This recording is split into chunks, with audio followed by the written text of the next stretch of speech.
Bienvenidos a Hablemos de. Hoy nuestro invitado, el senador Wilson Arias Castillo, miembro de la Comisión Séptima del Senado. Qué grato, senador, que nos reciba hoy. Bueno, mi abrazo cálido a ustedes, a la audiencia de Hablemos de, y muy contento de estar en la televisión pública además. Qué bueno, qué bueno. ¿Qué hubo de Cali? ¿Cómo va la tierrita? Bonita, muy cálida como casi nunca, pero muy bonita. Cali no pierde su encanto, su brisa, su gente que es tan bella. Y es una gente muy emprendedora, ¿no? Exactamente, y ahora hay una especie de vínculo con el tema, digamos, de sus tradiciones. El petróleo se ha vuelto un acontecimiento, la explotación, digamos, un poco más industrial de su salsa tan arraigada. Valores realmente muy bonitos. La caleñidad es algo que merece sentirse y también, desde luego, aprovechar como ánimo creativo. Estos días que viajaba por esa tierra hermosa del Valle del Cauca, me fui hasta Buenaventura. La vía Lobo Guerrero, Cali, Lobo Guerrero, Buenaventura, espectacular, ¿no? Ha habido una inversión muy importante, hay unos tramos que se han venido adecuando. Esa vía ha sido pues de muy especial interés, de modo que esperamos que, además de que procuremos que pasen, digamos, muchos trailers, muchos camiones, muchas mulas, también impacte a la población, porque la gran inversión en infraestructura a veces se hace de manera distante digamos, del bienestar de la gente. De modo que muy bien la carretera, pero no solo la carretera, necesitamos redimir a la población. Eso es verdad. Bueno, senador, ¿cómo van las reformas del Congreso? Van bien en general, en medio de las dificultades tenemos una posición muy acendrada. Y fíjese usted, la reforma a la salud, digamos, hemos presentado una apelación, no se ha hundido todavía. Hubo una votación, acudimos a un recurso que en todo caso nos ha dado unos días. Yo espero que muy prontamente se dirima el asunto de si se acepta la apelación y si va a alguna comisión para no perder el extenso tramo, pues tan pleno de, digamos, de concertaciones, de debates. Un examen nacional tan importante no se puede echar por la borda, de modo que bienvenida a la apelación. Usted ha sido concejal, representante a la Cámara, senador. ¿Cómo se ha sentido en la alta corporación? Muy bien, yo fui un dirigente sindical, dirigente estudiantil, llegué al Congreso de la República siendo el mensajero del SENA. Los mensajeros no llegan al Congreso de la República. No es fácil, ¿no? Yo llegué al Consejo Municipal en tal condición, después fui a la Cámara de Representantes, después al Senado de la República, y me he sentido muy bien en esta trayectoria, digamos, de menos a más, que me ha permitido un desempeño importante, creo que en honor de nuestras causas que hemos sostenido de manera, digamos, ha sido muy productivo y bien balanceado. Senador, no ha sido nada fácil defender al gobierno en el Congreso de la República. Siente uno que hay una oposición muy fuerte, ¿no? Lo decía ahora, es una posición muy acendrada, voluminosa, importante. Hay opositores decantados, con experiencia, con capacidades, pero igualmente pienso que se está acudiendo al expediente de la jugadita, lo que antes llamábamos la jugadita, por ejemplo, para intentar ponerle zancadillas, presentando innumerables impedimentos para que los nieguen, y a veces un mismo parlamentario intentando presentar varios impedimentos bajo el expediente que siempre serán negados. Inédito el volumen de ellos. Después, rompiendo el quórum permanentemente, yo creo que es bastante antidemocrático y es mal ejemplo para el país. Y finalmente, una especie de volumen de propuestas. El último día, a última hora, 250 propuestas, básicamente por los mismos parlamentarios, en relación con 90 artículos, de modo que es inédito, pero además, en mi opinión, raya en la antidemocracia y en la manifiesta intención de impedir el trámite legislativo. Tuvimos la oportunidad de verlo en las diferentes audiencias que hizo la Comisión Séptima por el país sobre el tema de la reforma a la salud. ¿Está tan crítica la salud en Colombia? ¿Usted que la conoce también? La salud en Colombia está tan crítica como que la conoce el pueblo en su localidad, en su territorio, pero pocas veces trasciende, digamos, no trasciende como debería ser a los medios de comunicación. Le quiero anotar lo siguiente. Hace unos meses y años, la matriz comunicacional frente a la salud era, digamos, de repelencia y de dolor nacional. No solo por el pasillo de la muerte, que fue muy grave, sino también, digamos, por la situación material de existencia de la población en materia de salud, que últimamente se ha reconvertido, en mi opinión, básicamente a partir de una voluminosa inversión de publicidad. Y yo diría casi que de una publicidad engañosa que nos quiere vender como una salud de las mejores del mundo, muy a pesar de que reconocemos que los indicadores pueden pertenecer casi a los peores del tercer mundo. La decisión que se tomó en la Comisión Séptima, que fue gracias a la presentación que usted hizo y que ha abierto un escenario con la plenaria del Senado, donde hay una comisión accidental, ¿usted siente que va a traer buenos frutos a la reforma de la salud? Yo aspiro a que el Senado vote de manera distinta a la comisión, y en esto no quiero tener dobleces, quiero ser franco. Se ha comprobado que la comisión tiene una especie de vinculación muy orgánica con los que hacen lobby y los grandes potentados de la salud. Esto, que me parece supremamente grave y que raya en la irregularidad constantemente en el Congreso, se vuelve a veces insuperable en las comisiones, porque cada una de las comisiones tiene su propio capitalismo orgánico. Es decir, la quinta tiene unas mineras muy fuertes haciendo incidencia. Las económicas tienen un capitalismo financiero. No viene Sarmiento Angulo, pero viene el lobby del gran capital, de modo, digamos, al país como es. Eso hace que las comisiones a veces tengan esas dificultades. La plenaria puede tener cierta holgura porque en cierta medida, digamos, que esas parcializaciones no dan en que pueda dominarse tan fácilmente la plenaria. De modo que yo aspiraría a que la comisión accidental autorice, digamos, ese debate y recomiende, y la plenaria permita que no perdamos ese extenso tramo y lo llevemos a algunas de las comisiones, cuál sería el suceso siguiente. Usted destapó algo que los colombianos sabíamos, pero que no advertíamos. La manera como las EPS en Colombia financian los partidos políticos, financian algunos candidatos a Cámara y Senado, gobernaciones, ¿no? Sí, bueno, en rigor, este asunto fue expuesto en la crisis de Salucop. Olger Díaz era un representante de la Cámara que compartía conmigo casi que cubículo.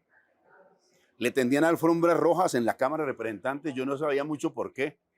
Parece ser que le sonaban las monedas, casi que se paraba de su asiento, eso sí más o menos se sospechaba, y al final resultó ser uno de los mejores pagos por Salucop. Unos correos electrónicos que le enviaba a Palacino, decía algo así: oye, Palacino, hace día no me pagan, y resulta que se vino a establecer que era la cuota monetaria que le daban por traicionar al pueblo colombiano, de modo que no fue el primero que lo expuso. Eso ha sido un asunto tan importante como que se decide que a las EPS, casi que solo a las EPS, te lo hago notar, les está prohibido financiar partidos y campañas electorales. Es decir, lo ves de esta manera: he criticado mucho que Sarmiento Angulo financia campañas electorales, yo lo he criticado. Me parece odioso, pero ilegal, lamentablemente. Pero una EPS no puede financiar campañas. Esto está meridianamente establecido, a pesar de lo cual lo hacen. Y entonces llegamos a una circunstancia muy difícil. La última vez encontramos que, además de ser una EPS, era además extranjera, lo cual está doblemente prohibido porque se afecta a la soberanía nacional. Y le explico al país algo así como: una de las acepciones de la soberanía nacional es que el país pueda autodeterminar, ¿no?, sobre asuntos importantes, pero cuando las transnacionales financian, es probable que pierda soberanía. De modo que el asunto es muy delicado y hoy ha cobrado una dimensión enorme en el país.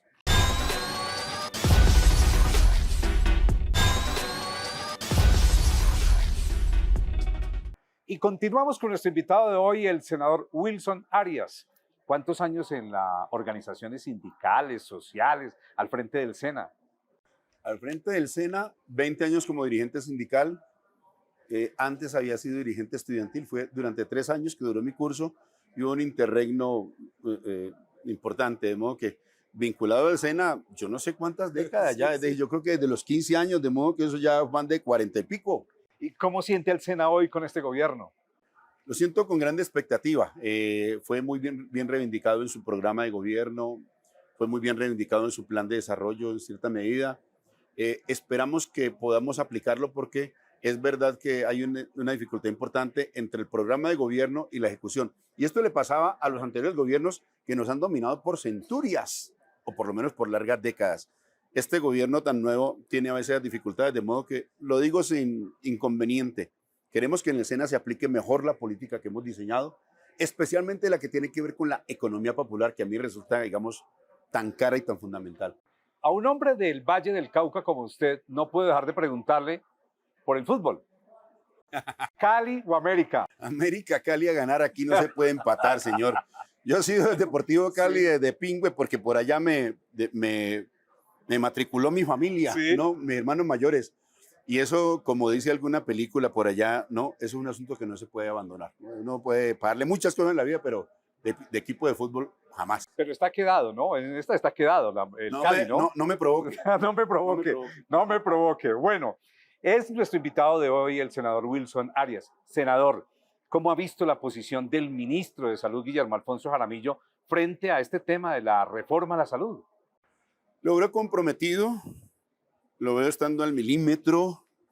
Tiene la ventaja, como la tenía Carolina Corcho, que eso es una ventaja enorme de proceder del sector de la salud, porque a veces hemos tenido economistas como ministros y se pone la cosa gerencial eficientista que a veces sacrifica el aspecto humano, y conocer la comunidad de la salud es fundamental para esto. Es decir, a veces los economistas no logran aproximarse tanto al enfermo como quien ha estado allá.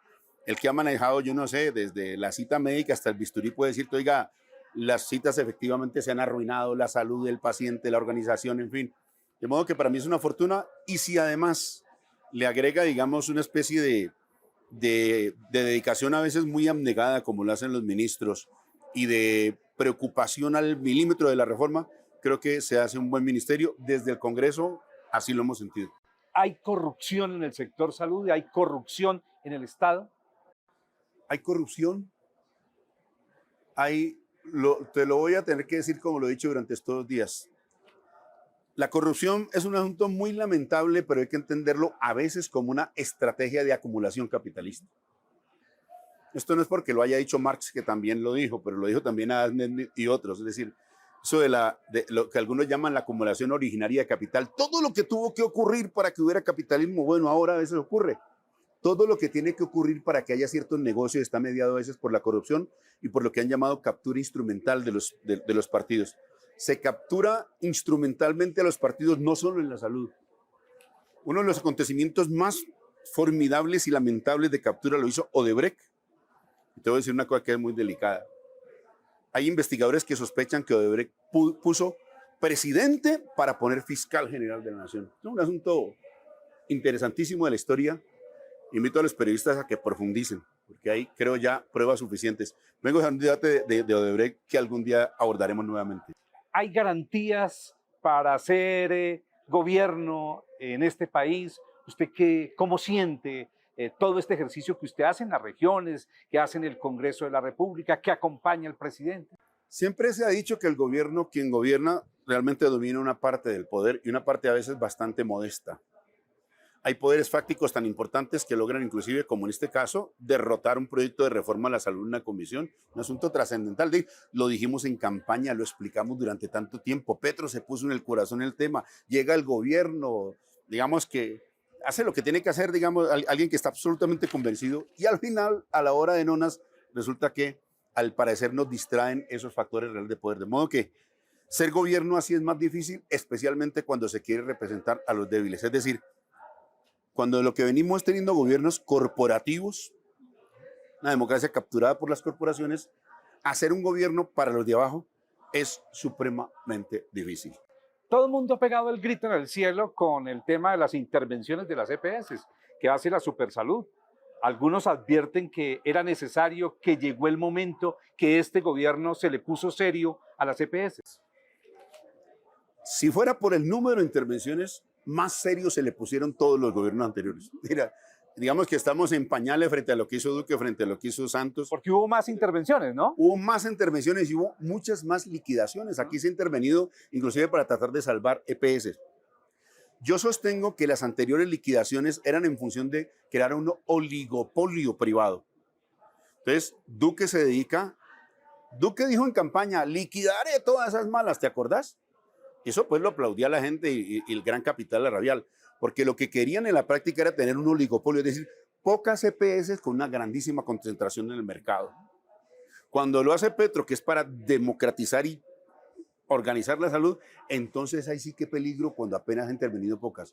Quiero declarar públicamente que estoy de acuerdo con las intervenciones que ha hecho Petro. Más aún, yo opino que es un número todavía escaso por una razón. Lo hizo Santos y Duque en momentos en los cuales habían crisis, pero la crisis de hoy es portentosa en comparación con aquella. Y opino libremente, de no intervenirse, esto puede colapsar, pero literalmente produciendo un efecto mayúsculo.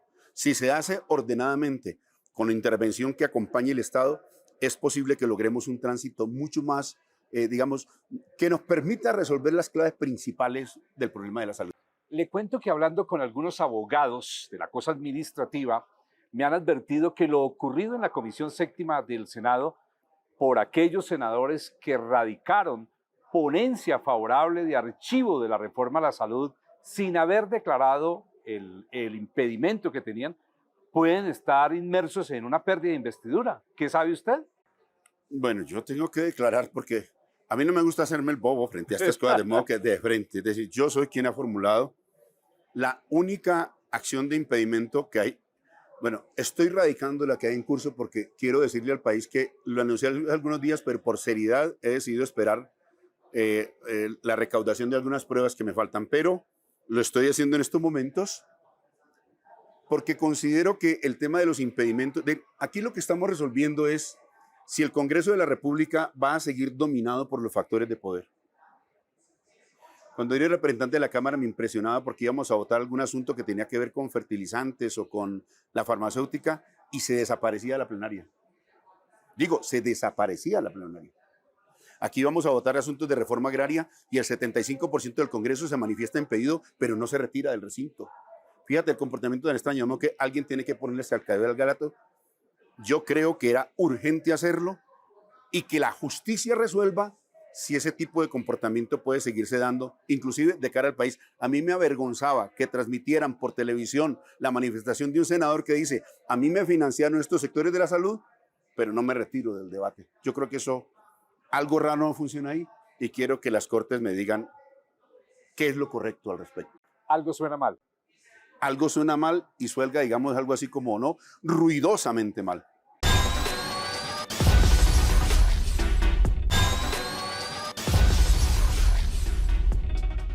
Continuamos con nuestro invitado de hoy, el senador Wilson Arias, miembro de la Comisión Séptima del Senado. Bueno, pero hablemos un poquito de su región turística, porque el valle es hermoso, ¿no? El valle hermoso.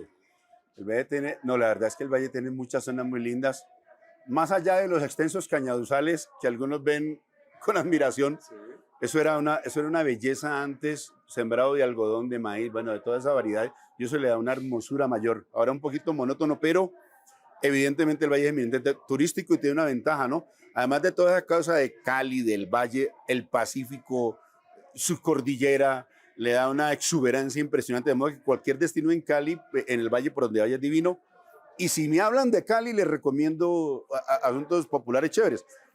San Antonio es una preciosidad y en materia gastronómica se ha extendido, pues digamos, por ejemplo, por Cristo Rey, donde ahora hay una actividad gastronómica y otro espacio muy lindo. E invitaría, por ejemplo, si me preguntan un sitio popular bonito, Loma de la Cruz, donde se practica la danza todos los jueves, una cosa democrática de baile callejero y de integración inclusive interétnica, muy bonito que recomiendo. La música es espectacular, ¿no? La música es tremenda, es decir, eso, cada pueblo tiene desde luego su actividad cultural muy preciosa, pero yo me siento muy bien interpretado por lo de Cali porque la suma de todo esto, este cruce de caminos que era venir de Buenaventura, ir para el sur además, porque no solamente sí. era un cruce de caminos, digamos, nacional y regional, nos da un sincretismo cultural también que resultó en una presentación exuberante de la sociedad vallecaucana. ¿Qué decir? ¿Será que retorna otra vez el viejo tren que salía de Buenaventura por esa cordillera? ¿Lo extraña o no lo extraña? Lo extraño, yo como niño lo anduve porque mi madre era modista e iba a hacerle ropa sobre medida a mucha gente en Buenaventura, de modo que yo eso me lo transité con mi madre hermosa y lo extraño porque el deceso, de hecho, calculado de los ferrocarriles fue un crimen económico y social, pero también algo así como nos mataron la añoranza, sí, es decir, claro. Esa nostalgia tan tremenda del ferrocarril pan pelado. La sociedad no debería privarse de darle a los niños el buen uso de un ferrocarril. Déjeme preguntarle, ¿y ha podido hacer algo, aunque por supuesto su posición como senador de la República haces por el país, ¿ha podido hacer algo por su región específicamente? Pues varias cosas. Salvamos al SENA para todo el país, que tiene el Valle un capítulo especial muy importante. Acabamos de recuperarle, de lograr la extinción de la deuda de las empresas municipales de Cali, que fue intervenida con ánimos de liquidación. Hicimos una gran toma con el sindicato que evitó la privatización, pero ahora le acabamos de conceder que la deuda que nos crearon, una deuda terrible, pudiera ser extinguida, y es el gobierno del cambio el que está propiciando esa oportunidad, de modo que esto último es una noticia muy reciente que eventualmente algunos caleños no han alcanzado a digerir. ¿Qué le recomienda usted a los colombianos con este gobierno? Bueno, que lo acompañen, porque los gobiernos, mejor, los procesos democráticos no se dan solamente por tener un gran presidente de la República y un gran gobierno nacional, sino que a veces la gesta principal está en la obra ciudadana. Aquello de otra manera, cuando hay una ciudadanía de baja intensidad, es decir, cuando la gente bosteza frente a grandes acontecimientos nacionales, se pierde la democracia. Pero cuando hay una ciudadanía muy activa y a veces en ejercicio constituyente, lo digo deliberadamente, las obras son mayores. Senador, ¿qué va a pasar si en el Congreso de la República comienzan a reversarse todas estas reformas que ha presentado el gobierno? ¿Hay posibilidad de una constituyente popular como la ha planteado el presidente Petro? Pues sería insoportable en primer lugar, porque no se está sacando debajo de la manga una promesa que no haya sido algo así como acompañada por el pueblo en la elección pasada. Es decir, fíjese usted que se dice que el plan de desarrollo es llevar el programa de gobierno a un acto legislativo, a una ley, de modo que en el mismo sentido sus desarrollos deberían serlo. De negarse, yo he escuchado desde hace tiempo cierta inteligencia popular que me decía: Wilson, ¿por qué no la tiramos mejor por una consulta popular? En fin, espontáneamente. Si no logras convencer a tus compañeros, hagamos un referendo, bueno, mil cosas. A veces la gente no tiene muy claro, pero dice, consultanos. Esas consultas a veces son antidemocráticas inclusive. Es decir, en la historia el plebiscito del 57, quienes dicen que no fue tan democrática. Un plebiscito prohibió los plebiscitos en Colombia, de modo que eso es un antecedente también para pensar. Pero digamos que el fundamento de que el pueblo ejerza su derecho constituyente es lo principal acá. Y eso no necesariamente se hace nombrando, eligiendo una asamblea constituyente. Eso es el pueblo opinando y digamos que dándole ruta al país. De modo que cualquiera sea las formas que adquiera, la idea es que la gente se sienta que la democracia tiene como fundamento la convocatoria del pueblo. Antes, ¿recuerdas tú que decía, esta constitución se hace invocando a Dios, fuente suprema de toda autoridad? Eso era la teocracia en la práctica. Ahora es el fundamento de la soberanía, es el pueblo. La soberanía reside en el pueblo y de él emanan los poderes públicos. El pueblo es el fundamento de la soberanía y de él emanan los poderes. De modo que cuando dicen que el pueblo tenga un papel constituyente, le están diciendo al pueblo, recuerden a mí como cuando te dicen, oye, no te olvides que tu encomienda es esta. No siempre tiene que hacerlo mediando un congresista o un constituyente delegado, como ha sido normalmente la historia del país. Cuando voy por los territorios de mi querido y hermoso país, entre esos el Valle del Cauca, la gente me dice que hay unos sectores, o sienten así, que meten pánico, que meten miedo frente a la reforma. ¿Usted lo percibe también así? Hay confusión, pero cada vez, digamos que también la gente necesita como ciertos momentos, así como de, como te digo, como si le haga esos llamados serios. ¿Cómo te parece que siempre me preguntan mucho dónde voy por la reforma a la salud, como antes por la tributaria, por ejemplo? Es normal. Y siempre hay un mar de confusiones porque la gente no tiene toda la cultura política para entender o los asuntos tributarios o los rigurosos asuntos de la salud. Pero cuando dijeron que habían hundido la reforma, la gente me recibe con tristeza y temor de que no haya buena salud. Es decir, esto es, algunos llaman el humor político, ¿no? El humor político suele cambiar, ¿no? Como las personas que se levantan de buen humor o de mal humor.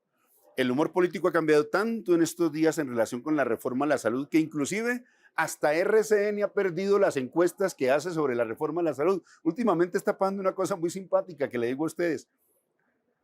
Las emisoras y los medios más adversos al gobierno, cuando consultan sobre estos hechos, su propia audiencia le vota negativamente.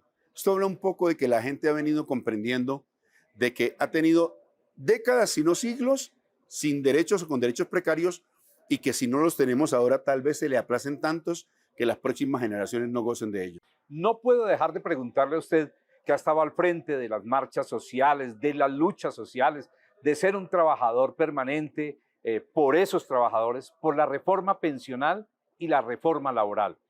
Los favorece a los colombianos, favorece a ese sector por el cual usted hoy está en el Congreso de la República. Indudablemente, aunque yo aspiro a que se mejoren. Esto no es contradictorio. Me gusta el sentido de las reformas y aspiro a que tengan un más acendrado contenido en favor del pueblo. Digo públicamente, acompaño, por ejemplo, las críticas que ha hecho la Central Unitaria de Trabajadores CUT al proyecto de reforma pensional, para que lo sepan ustedes. Pero evidentemente son de un corte social innegable, insoslayable, y le agrego algo para que lo sepa el país, o lo pregunte el país.